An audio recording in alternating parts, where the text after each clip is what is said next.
have two kinds of electric charge, the positive charge and negative charge. Okay. So here we don't want to talk too much about this electric phenomenon, but we just want to introduce electric force, and you can compare it with the gravitational force. Because there is a amazing similarity between them, you can see that.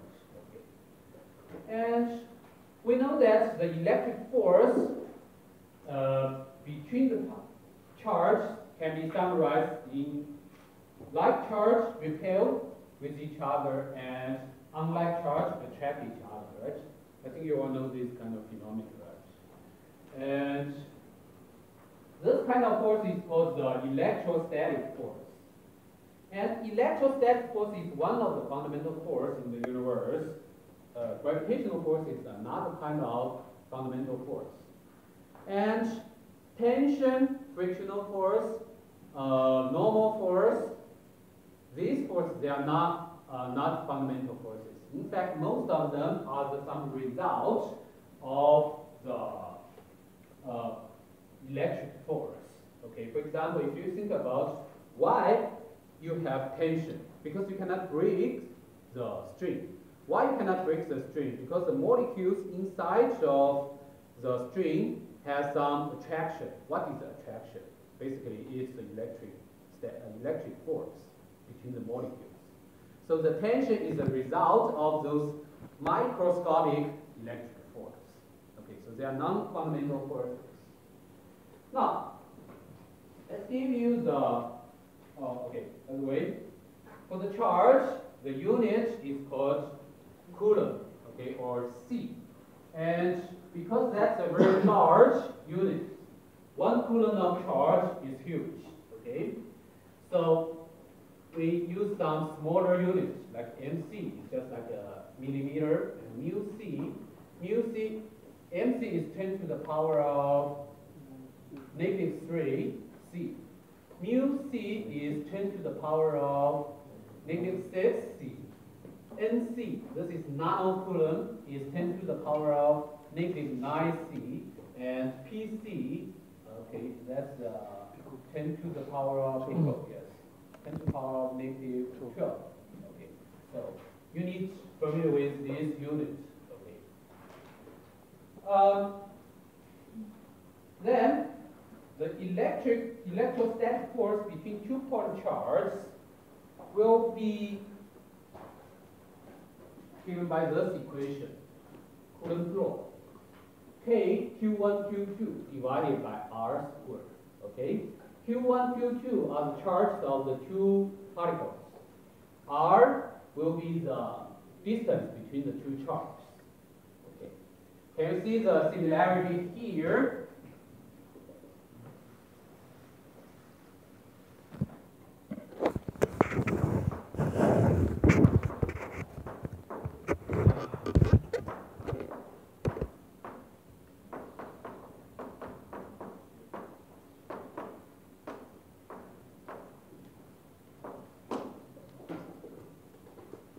Okay, they have very similar form.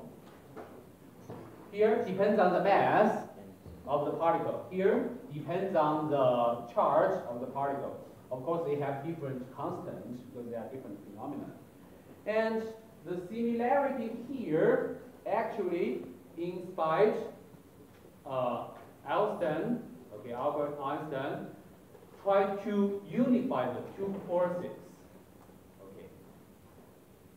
He spent his more than 20 years to study that and failed. But this is the right direction to develop the physics, modern physics. Okay, after Einstein, people had a lot of progress in unifying all these fundamental forces. And basically, Einstein failed to do that because he didn't realize there are some other fundamental forces, not only two. We have 4 fundamental forces. Okay. But still, even we have progresses in the unifying or the theories or the forces, still a lot of things need to do. For example, still, so far, we still have no any satisfying theory to unify the gravitational force to other forces. And by the way, we also cannot clearly understand why they are very similar to each other. So that's one of the important issues in the modern physics. People try to establish the so-called theory of everything. It's try to propose one force, one theory, and then you can explain every phenomenon. All the different phenomena will be some branch of this only one theory. Okay. Unification of all the forces. Okay. And by the way, here K is a constant with given value. You can simply use 9 times 10 to the power of 9 in your calculation. Very good approximation. Now, let's look at how can we calculate the Coulomb force. This is a straightforward equation, but to use this equation, we need to be a little bit more careful than the gravitational force. The reason is mass. You have positive mass. A charge, you may have positive and negative charge. In this case, even though the charge itself can be negative or positive, the best way is to first calculate the magnitude of the Coulomb force by this equation.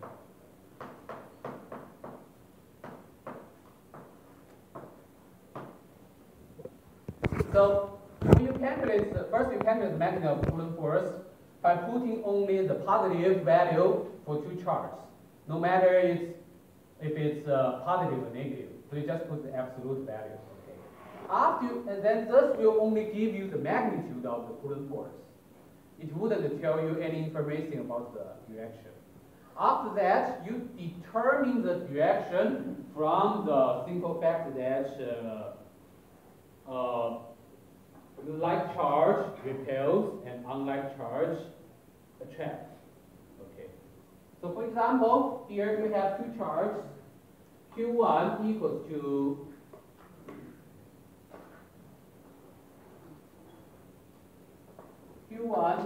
negative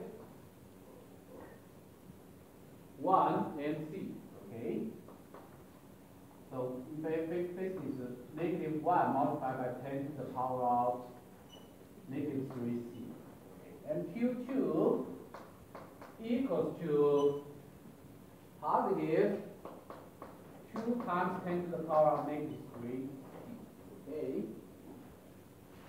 And they are separated by a distance of 0.3 meters. So Q1, Q2.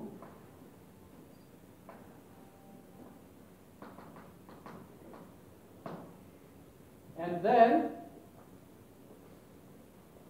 if you want to calculate the Coulomb force, let's first calculate the magnitude.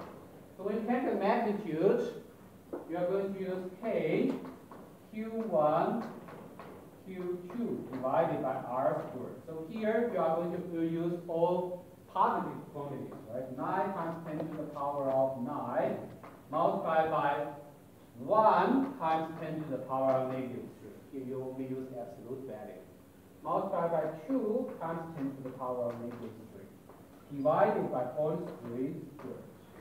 This will give you, let's see, the force in Newton, right? And then, how do you determine the direction? This is negative, this is positive, so what is the electric force acted on Q1? To the right. To the right. What is the electric force acted on Q2? To the left. To the left. So both of them have the same magnitude. Okay. So basically, that's a way to determine the electric force. Any question here?